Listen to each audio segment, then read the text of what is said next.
বিএনপির জনসমর্থন মাত্র ১৬% আর জামায়াতের ৩১%। কতটা বিশ্বাসযোগ্য এই জরিপের ফলাফল? আজকের প্রতিবেদনে থাকছে বিস্তারিত বিশ্লেষণ। নির্বাচনকে সামনে রেখে একের পর এক জনমত জরিপ প্রকাশ হচ্ছে। সর্বশেষ এক জরিপে দাবি করা হয়েছে বিএনপির জনসমর্থন নেমে এসেছে ১৬%, আর জামায়াতের সমর্থন বেড়ে দাঁড়িয়েছে ৩১%। কিন্তু বড় প্রশ্ন হলো, এই জরিপ কি সত্যি বাস্তব চিত্র তুলে ধরছে?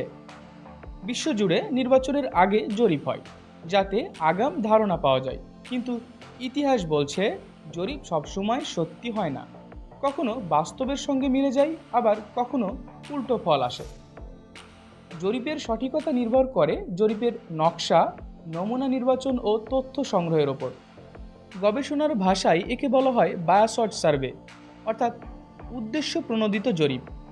উদাহরণস্বরূপ, জার্মানির বন শহরে ধূমপানের প্রবণতা যাচাই করতে যদি জরিপ শুধু বার বা স্টেশনের আশেপাশে করা হয়, তবে ফলাফল হবে ধূমপানের পক্ষে।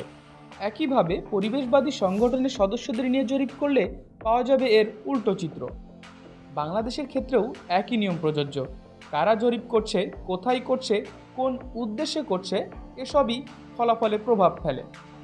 তাই প্রশ্ন থেকেই যায়, বিএনপি ১৬%, জামায়াত ৩১%, এই সংখ্যা কি মাঠের বাস্তব চিত্র?